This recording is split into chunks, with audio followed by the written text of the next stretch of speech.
என்ன அதை பார்க்கணுமா இல்லையா, அப்புறப்படுத்தணுமா இல்லையா? அதான் சொல்றேன், கட்சிக்காரங்க ஓட்டு போட போறேன்ட்டு அதுலயே நின்னுட்டு இருக்காங்க.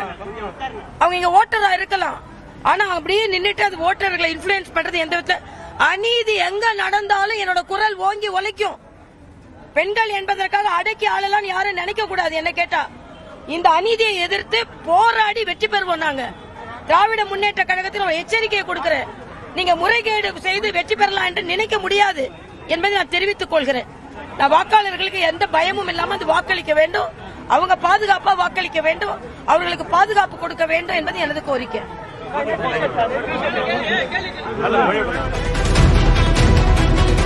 வாக்கு செலுத்திய பிறகு கட்சியைச் சேர்ந்த பிரதிநிதிகள் அங்கு இருக்க வேண்டாம் என்ற கோரிக்கையோடு தன்னுடைய எதிர்ப்பை தமிழிசை சவுந்தரராஜன் பதிவு செய்ததை பார்த்தோம். தொடர்ந்து விருந்தினர்களோடு நாம் பேசலாம். திரு பிரியன், நம்ம வாக்குப்பதிவு சதவீதத்தை பார்க்குறோம். தொடர்ந்து இப்போ வேட்பாளருக்கும் ஒவ்வொரு தொகுதியில் பதிவாகிற வாக்குப்பதிவு சதவீதத்திற்கும் தொடர்பு இருக்கா?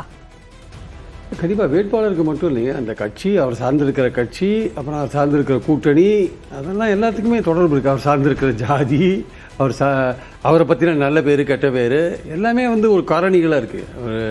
மக்கள் ஒரு வேட்பாளருக்கு போடுறாருன்னா பணம் கொடுக்கறது அப்படின்ற ஒரு விஷயம் இருக்குது. அது மட்டுமே காரணம் இல்லை, வேறு பல காரணங்கள், ஒரு மல்டி ரீசன்ஸ் அதில் இருக்குது. அதை வச்சு தான் அந்த வேட்பாளருக்கு ஓட்டு போடுறதா இல்லைன்றது முடிவு பண்ணுறாங்க ஆக்சுவலாக. அதனால் ஒரே ஒரு காரணம் அப்படின்றது முக்கியம் இல்லை. ரெண்டாவது, இந்த சூழல், எந்த சூழலில் இது நடக்குது, இந்த எலெக்ஷனுக்கு அப்புறம் என்ன மாதிரியான ஒரு நிலைமையை மக்கள் விரும்புகிறாங்க, இருக்கிற ஆட்சி தொடரணும்னு நினைக்கிறாங்களா, இல்லை ஏற்கனவே பலமுறை வந்த ஒரு கட்சி மீண்டும் ஆளணும்னு நினைக்கிறாங்களா, இல்லை புதுசாக வந்திருக்கிற ஒருத்தருக்கு வாய்ப்பு கொடுக்கலாம்னு நினைக்கிறாங்களான்னு 3 விதமான எண்ணம் இருக்குது. சீமானு விட்டுருங்க, அவர் ஒரு தத்துவார்த்த ரீதியில் மக்களை மாற்றணும்னு நினைக்கிறார், ஐடியாலஜிக்கலாக ஒர்க் பண்ணிகிட்டு இருக்கார். அதனால் அவரை நான் விட்டுறேன். ஸோ இந்த 3 விஷயங்கள், 3 பேர் 3 கட்சி 3 விதமாக இருக்கும்போது அவங்க தொடரணும்னு நினைக்கிறவங்க எண்ணிக்கை அதிகமாக இருக்கா, இல்லை மீண்டும் ஒரு பைபோலார் பாலிடிக்ஸ் போகணும்னு நினைக்கிறாங்களான்றதெல்லாம், இல்லை புதுசாக ஒருத்தரை கொண்டு வர நினைக்கிறாங்களான்ற ஒரு 3 முக்கியமான எண்ணங்கள் தான் வாக்காளர் மத்தியில் இன்னைக்கு இருக்குன்றது என்னுடைய கருத்து. வாக்குப்பதிவுகளெல்லாம் பார்க்கும்போது, ஆவரேஜாக பார்க்கும்போது எல்லா மாவட்டங்களையும் ஒரு 16லேருந்து 20% இருக்கிறத நம்ம பார்க்குறோம். நீங்கள் சொன்ன மாதிரி 5,73,00,000 வாக்காளர்கள் 1 கோடி வாக்காளர்கள் போட்டாங்கன்னா இட் ரஃப்லி ஒர்க்ஸ் அபவுட் 18%. 18%, ஒரு 10 மணிக்குள்ளே 18%, 7 மணிக்கு ஆரம்பிச்சது 3 மணி நேரத்தில் 18% வந்திருக்கு. Probably it may go up to ஒரு 84-85% வரைக்கும் போக வச்சுக்கோங்களேன். ஆனால் போன வாட்டி என்ன நிலைமைன்னா, போன வாட்டி மொத்தம் வாக்காளர்களே 6,77,00,000. அதில் போலானது பார்த்தீங்கன்னா 4,57,00,000. ஆனால் அது கிட்டத்தட்ட பார்த்தீங்கன்னா 73% தான் இருந்தது. இந்த வாட்டி மொத்த வாக்காளர் எண்ணிக்கை 5,73,00,000 ஆயிருக்கு.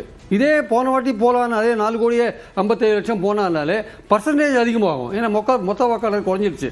ஆனால் நம்பர் ஆஃப் வாக்காளர்ஸ் அதிகமாவாங்களா அப்படின்ற ஒரு கேள்வி இருக்குது. ஆக்சுவலாக பர்சன்டேஜ் ஏறலாம், பர்சன்டேஜ் 90 கூட வரையும் போகலாம். ஆனால் நம்பர் ஆஃப் வாக்காளர் போன வாட்டி 4,57,00,000 போட்டாங்க அப்படின்னா இந்த வாட்டி அதே 4,57,00,000 போடுவாங்களா அப்படின்ற ஒரு கேள்வி எழுது. ஆக்சுவலாக இப்போ இதுவரையும் 1 கோடி பதிவாயிருக்கு அப்படின்ற போது இது நல்ல ஒரு வாக்கு சதவீதத்தை இது எட்டுறதுக்கான வாய்ப்புகள் இருக்குது. இன்னொரு விஷயம் உங்கள் ரிப்போர்ட்டர் சொல்கிறதுன்னு சொல்கிறேன் நான், நகர்ப்புறங்களை விட கிராமப்புறங்களில் கொஞ்சம் உற்சாகம் அதிகமாக இருக்குது, ரூரல் அதிகமாக இருக்குது, சவுத்துலலாம் ரூரல் அதிகமாக இருக்குன்னு உங்கள் ரிப்போர்ட்டர் சொல்கிறார். அது உண்மையிலேயே கவனிக்கத்தக்க ஒரு விஷயம். ஏன்னா புதுசாக வந்திருக்கிற பிளேயர் இருக்கார்ல, அவருக்கு நகர்ப்புறங்களில் செல்வாக்கு இருக்குன்னு சொல்கிறாங்க விஜய்க்கு. கிராமப்புறங்களில் கொஞ்சம் ஓட்டர்கள் அதிகமாக இருக்காங்கன்னா, என்றைக்குமே கிராமப்புறங்களில் உண்மையான ஜனநாயக திருவிழா நீங்கள் பார்க்கணுன்னா கிராமப்புறங்களில் தான் பார்க்க முடியும். ஆக்சுவலாக மக்கள் ஒட்டுமொத்தமாக திரண்டு ஒரு திருவிழா மாதிரி ஓட்டு போடுவாங்க. அங்கே திமுக, அதிமுக போன்ற கட்சிகளுக்கு கட்டமைப்பு பல்லாண்டுகளாக ரொம்ப பலமாக இருக்காங்க ஆக்சுவலாக. அப்போ அவங்களால மக்களை திரட்டி ஓட்டுச்சாவடிக்க கொண்டு வர முடியும். அங்கே அந்த புது பிளேயருக்கான செல்வாக்கு கம்மியாக இருக்குது. அங்கே ரசிகர்கள் இருந்தால் தான் ஓட்டு போடுவாங்களே தவிர, அந்த தாவேக்கா அந்த கட்டுமானத்தை பயன்படுத்தி ஓட்டர்களை கொண்டு ஓட்டுச்சாவடிக்கு ஓட்டு போட வைக்க முடியுமா தெரியல. அப்போ ரூரல் சைடில் ஓட்டர்கள் அதிகமாக தாவேக்காவுடைய அந்த ஓட்டு வாங்குற அந்த சதவீதம் எந்த அளவுக்கு போகுன்றது கொஞ்சம் யோசிக்கக்கூடிய ஒரு விஷயமா இருக்குது. இன்றைக்கே கூட நகர்ப்புறங்களில் நான் போன வாக்குச்சாவடியில் பார்த்தபோது 40 வயசுக்கு மேலே இருக்கவங்க தான் நிறைய இருக்காங்களே தவிர, இளைஞர்களை நான் ரொம்ப 10% தான் பார்த்தேன். 90% 40 வயசுக்கு மேலே இருக்கவங்க தான் அங்கே இருக்கிறத நான் பார்க்குறேன். ஒரு 1000 பேர் இருக்கிற இடத்துல 10% இளைஞர்கள் தான் பார்த்தேன் நான். 90% எல்லாம் 40 வயசுக்கு மேலே இருக்கவங்க தான் பார்த்தேன். ஸோ விஜய் சொன்னார், காலங்காத்தால் எல்லாரும் எழுந்துவாங்க, எல்லாரும் ஓட்டு போட்டுருங்க விசிலுக்குன்னு சொன்னார். பட் அவர் சொன்னது இளைஞர்கள் கேட்டாங்களா இல்லையான்னு தெரியல. போல இனிமேல் 11 மணிக்கு மேலே எழுந்து ஒருவேளை திரண்டு வருவாங்களான்னு தெரியாது. இந்த வாக்கு சதவீதம் போக போக நல்ல ஒரு சதவீதத்தை எட்டும் என்பது என்னுடைய கருத்து. நகர்ப்புறங்களை விட கிராமப்புறங்கள் எழுச்சியோடு காணப்படுவதை பார்க்கும்போது கட்டுமானம் உள்ள கட்சிகளுக்கு வாய்ப்புகள் அதிகம் என்று தான் என்னோட கருத்து. ஓகே, திரு ராதாகிருஷ்ணன், இப்போ 9 மணி நிலவரப்படி கடந்த தேர்தலில் 13% வாக்குகள் பதிவாகிருந்தது. 11 மணி நிலவரப்படி அது 26.29% இருந்திருக்கு.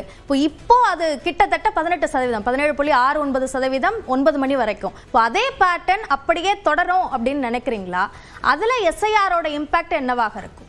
இல்லை, நிச்சயமா இனிமேல் குறையும். ஒரு 9 மணிக்கு மேலே வந்து டெஃபினட்டாக இப்போ 11 மணி ஆகுதா? ஆமா, நிச்சயமாக இதிலிருந்து குறையும். ஒரு 3 மணி மட்டும் ஒரு தொய்வு இருக்கும். அதன் பிறகு மறுபடியும் பிக்கப் ஆகும்னு நான் கருதுறேன். ஒன்று. ரெண்டாவது வந்து போன முறை 2021 இருக்கிற வாக்காளர்கள் பார்த்தீங்கன்னா 6.28 கோடி.